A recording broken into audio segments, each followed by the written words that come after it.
Soviet troops move into the bunker and they confirm not just the fall of the Third Reich, but the death of Adolf Hitler himself. For nearly 8 decades, the world assumed the story was over.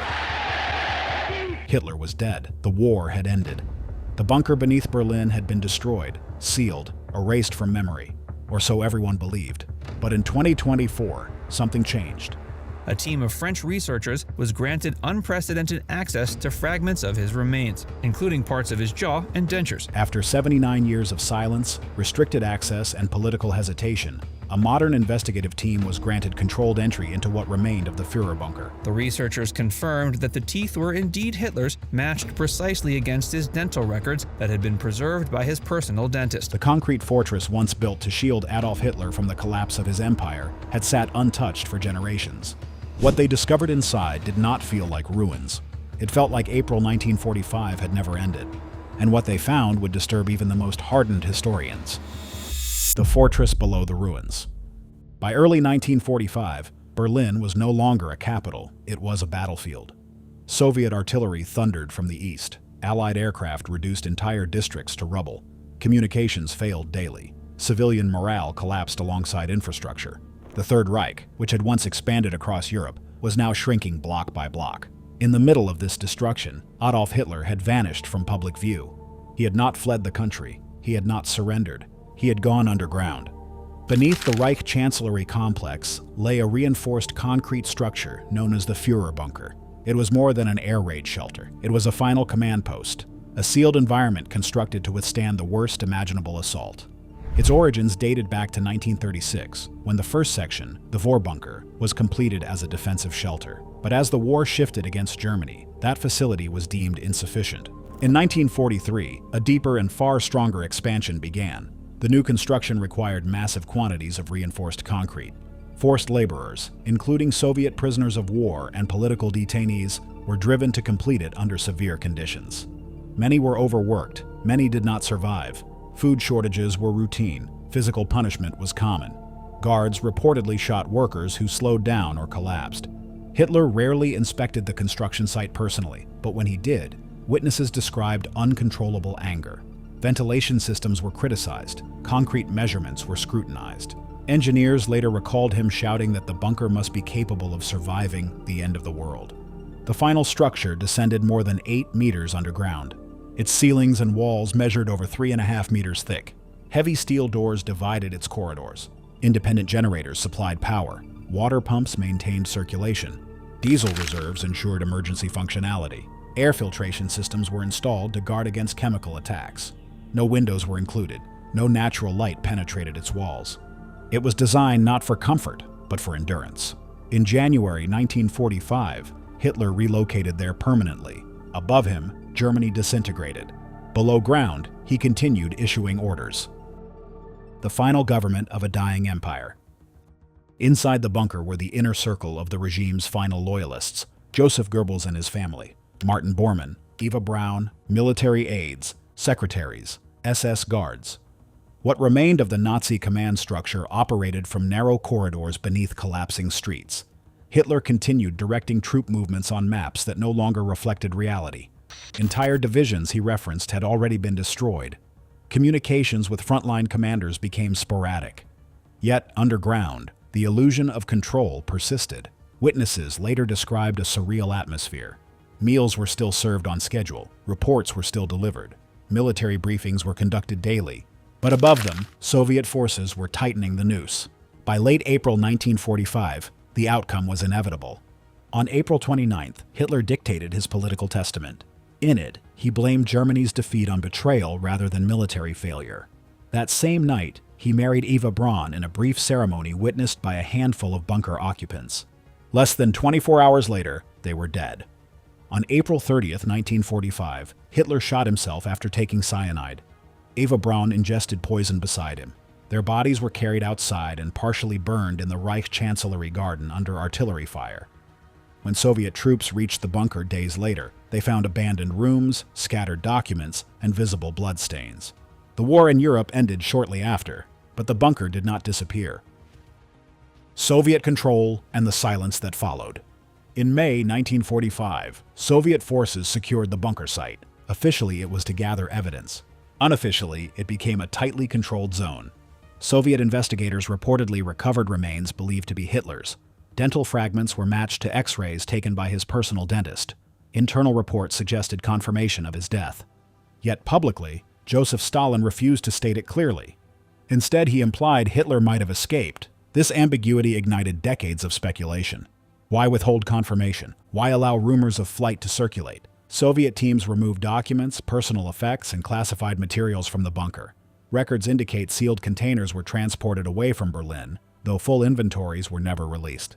In 1947, attempts were made to demolish the structure with explosives. The blast damaged sections, but large portions survived.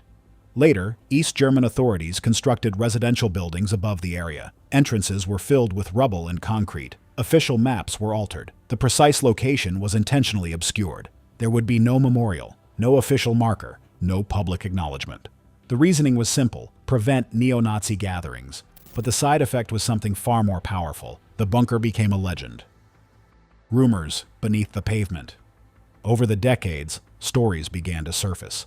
Construction workers in the 1970s claimed they encountered sealed compartments not shown on archived blueprints. One described interior walls covered in jagged markings resembling scratch patterns. He claimed faint German words could be made out beneath grime and moisture. Verloren, Nade, Lost, Mercy. Another worker insisted that a hidden chamber contained melted candle stubs arranged in a circle and a darkened stain on the floor. None of these claims were ever officially verified. Residents living above the former bunker site occasionally reported unusual sounds at night, low vibrations or muffled echoes. Authorities dismissed these reports as imagination, yet the stories persisted. Historians later described the bunker as a physical container of unresolved trauma, a place where the psychological collapse of a regime had been sealed into concrete. For nearly 80 years, no comprehensive modern investigation was conducted until 2024. The first entry in 79 years. The access point was discovered during urban structural assessment near the former Reich Chancellery grounds. It was small, partially collapsed, almost unnoticeable.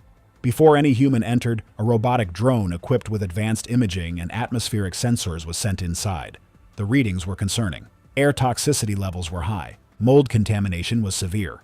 Structural stability was compromised in several corridors. After reinforcement and ventilation procedures, a specialized team entered wearing protective suits and breathing apparatus. The smell was immediate. Stagnant moisture, metal corrosion, decades of trapped air. Flashlights illuminated narrow corridors coated in mildew. Ceilings sagged in places. Water pooled along uneven floors, rust-covered exposed fixtures. But then they reached chambers that appeared almost frozen in time. Metal-framed cots still stood against walls. A cracked wooden table held rusted utensils beside what appeared to be a hardened ration container. On one wall hung a fragmented map of Berlin, partially peeled but still recognizable. In a corner believed to be part of Hitler's private quarters, investigators found a cot with a deteriorated wool blanket. Near the headrest, dark discoloration suggested aged blood. The sheet remained undisturbed. The team rotated in 15-minute intervals due to hazardous air quality. Every surface was photographed, every artifact cataloged, every chamber scanned, and yet this was only the surface. The rooms that were never meant to be seen again. As the team moved farther into the bunker, the atmosphere shifted. The outer corridors had shown decay. The inner rooms showed preservation. Behind thick steel doors lay what investigators identified as Hitler's personal suite. The door frame was corroded but intact. Inside, the layout was small, almost underwhelming. Nothing like the grand halls associated with Nazi architecture. A desk stood shattered near the far wall. Portions of it had collapsed inward, likely from structural shock or delayed settling. Inside a damaged drawer, investigators found blackened fragments of burned paper. The edges had curled and fused together over time. Scattered across the floor were torn maps. One displayed Berlin with red pencil markings drawn over advancing Soviet positions. The arrows pointed outward in attempted counteroffensives that historians know never materialized. Another map depicted a divided Europe, territories outlined as though anticipating Allied occupation zones. This detail struck several experts immediately. It suggested Hitler had not only accepted defeat, he was tracking what the world would look like without him. Hanging at an angle on the wall was a damaged portrait of Frederick the Great. The glass had shattered inward. Whether from collapse or impact, no one could say. But it remained there, crooked and cracked, like a symbol of broken legacy. Then investigators turned their attention to the couch. The frame was heavily deteriorated. Mold covered most of its surface. The central cushion sagged inward. Near the upper edge, discoloration stood out against the decay. Preliminary chemical testing revealed aged blood residue. Further forensic sampling confirmed high concentrations of cyanide compounds alongside traces consistent with barbiturate ingestion. These findings aligned with long-standing accounts that Hitler bit into a cyanide capsule before firing a pistol. Eva Braun, according to chemical residue patterns found nearby, likely died solely from poison. Nothing about the scene suggested ceremony. It suggested urgency. It suggested inevitability. It was not the death of a leader planning a final act of defiance. It was the death of a man cornered by his own delusion. The communications room. Several meters away lay what had once been the communications center. The ceiling in this chamber had partially collapsed, forcing investigators to crawl through unstable debris. Tangled electrical wiring hung like vines from exposed beams. Burned radio components were scattered along one wall, possibly destroyed intentionally before Soviet arrival. Near the rear of the room stood a sealed metal cabinet. Forced entry revealed stacks of Morse code transmission logs dated April 28th through April 30th, 1945. Many were stamped classified. One log in particular drew immediate attention. The final recorded transmission read, "No departure. End procedure confirmed." Analysts interpreted this as confirmation that there was no planned evacuation. No escape aircraft, no tunnel evacuation, no hidden route out of Berlin. The bunker was not a staging point. It was the end point. The intimate remains of collapse. In what was believed to be staff quarters, investigators uncovered a small table still positioned against the wall. On it sat dented ration tins marked April 28. An ashtray, fused to the table by decades of humidity, still contained partially smoked cigarettes. Nearby lay a pair of wire-rimmed glasses matching the prescription records of Joseph Goebbels. But the most disturbing object was found in a smaller adjoining room. A child's stuffed rabbit. Its fur had faded to a dull gray. One ear was missing. Dark stains marked portions of the fabric. Joseph Goebbels and his wife killed their 6 children inside the bunker before taking their own lives. Experts could not confirm the toy's owner, but the possibility hung heavily in the air. Several members of the research team reportedly struggled emotionally during documentation of this chamber. One investigator later described the moment as the point where history stopped feeling distant. Because this was not strategy. This was not ideology. This was family annihilation inside concrete walls. What the layout revealed about Hitler's mindset. Once artifacts were removed for deeper analysis, specialists began reconstructing psychological patterns from the bunker's arrangement. Every ration inventory was nearly identical. Supplies were meticulously logged. Furniture was placed with deliberate symmetry. Even in the final days of total collapse, order was preserved underground. Psychologists interpreted this as extreme micromanagement, a behavioral attempt to maintain control over small details while the larger reality disintegrated. Recovered maps displayed Soviet troop movements closing in from multiple directions. In the margin of one map, handwriting authenticated as Hitler's read, "Sie werden nicht überleben." They will not survive. Historians continue debating whether this referred to the Allies, the Soviet army, or even the German population itself. But the tone was unmistakable. It was not strategic, it was apocalyptic. Further recovered notes showed increasing religious and fatalistic language. References to purification. References to destiny. References suggesting Germany's destruction was either divine punishment or necessary cleansing. One analyst described this pattern as messianic collapse, a mindset in which defeat becomes martyrdom. The Goebbels documents. Among the most chilling discoveries were handwritten pages attributed to Joseph Goebbels.